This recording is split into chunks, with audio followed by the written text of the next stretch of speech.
Thank you very much, Your Royal Majesties. On behalf of the President of the Republic and on behalf of the National Democratic Congress, I want to welcome you to our headquarters and to express our sincerest appreciation for this singular act of yours to consider coming to our humble offices and to commiserate with us in these difficult moments. We all know that what has happened is bigger than a party event. It is indeed a national tragedy, because if you lose the minister who is responsible for defense, it's a major loss to the country. In other countries, it could lead to civil wars and other disturbances. So we are happy that even though we are in these difficulties, the nation is rallying around the president so that we could find solutions to the emerging difficulties. In times like this, according to our Ghanaian tradition, one of the important things is for us to sit as a family and try to review what has happened and to find out what has gone wrong. So this is a time for reflection over our lives as a country, Ghana, and to see how we can make things better. And as traditional leaders, let me share my few thoughts with you. We know that even before the advent of colonization and the coming into this land, the white man, we had our culture, we had our religion. Part of our culture gives regulations as to how our environment ought to be protected.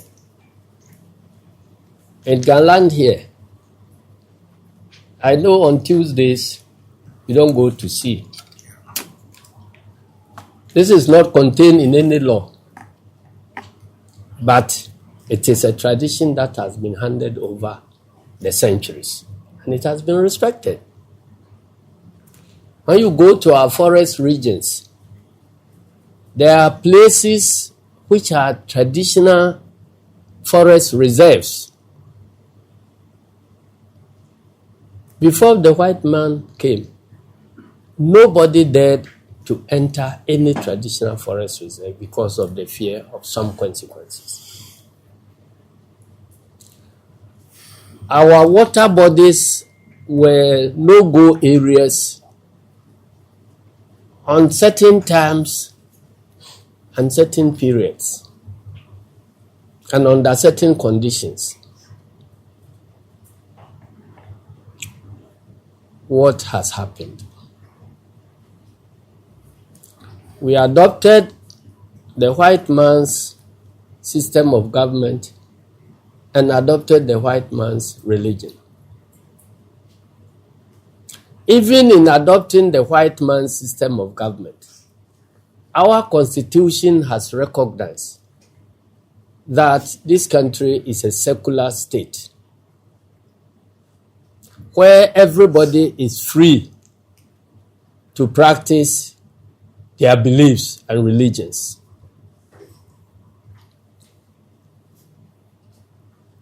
What has happened?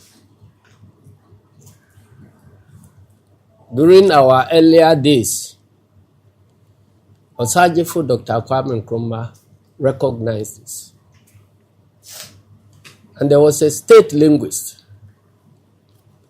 And at every state event,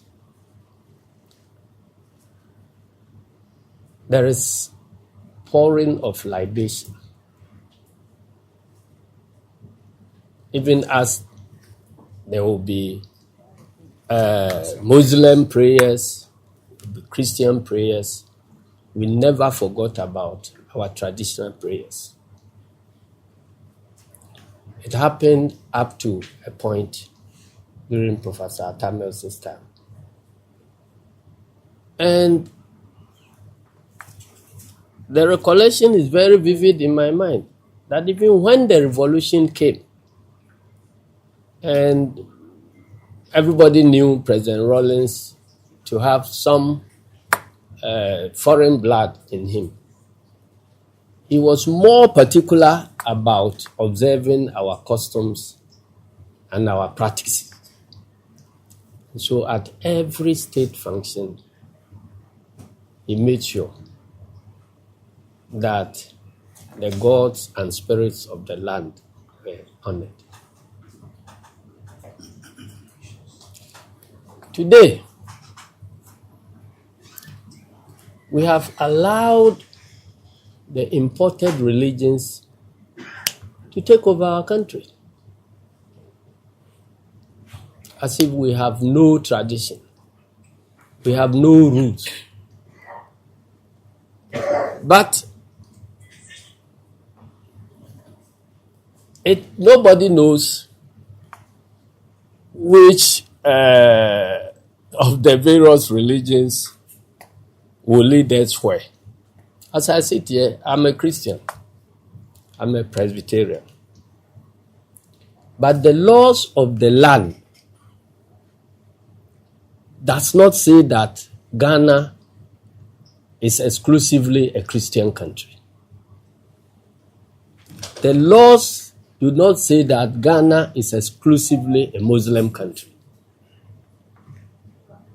What our constitution provides for is that Ghana is a secular state where everybody is free to practice their religions and their culture.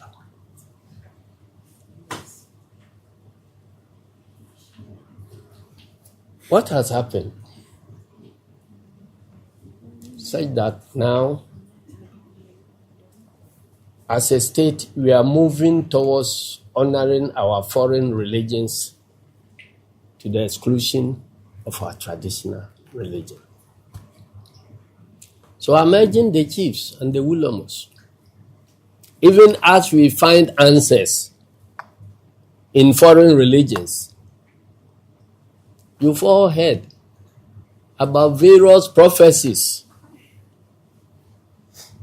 some of them claiming to play the role of God.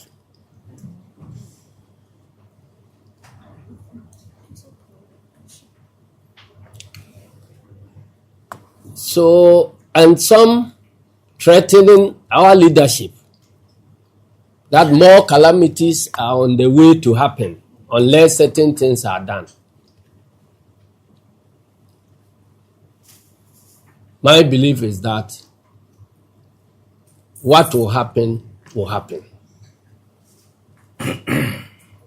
And we are not going to be cowed away from taking necessary decisions that will restore this country. And I know the way our chiefs are rallying around His Excellency the President, I know he will continue to be emboldened to take the right decisions that will reset this country, whether there are prophecies or no prophecies. And I want to urge all of us to use this moment as a solemn occasion to find out what went wrong. I want to urge our chiefs and traditional rulers that there is nothing shameful about our culture. Let us do honor to our culture. If as an individual you convert to any other religion, you have your freedom to practice your religion. And this is the land of Ghana. And we must, even as some are finding solutions from Islam, others are finding solutions from Christianity. I'll urge Nananum, the Willomos, to also find out in the past and in situations like this, what did our ancestors do to find solutions? So that as a country, we can move together in unity within diversity. I want to thank all of you, and I want to continue praying for the nation Ghana in whatever way you deem fit. If you are a Christian, let's pray with the Bible to save the nation. If you are a Muslim, let's pray with your Quran to help the nation come out of these difficulties. And if you are a believer in true African tradition, please pray your African way to make sure that we get out of these problems. I thank you very much, and may God bless our homeland, Ghana.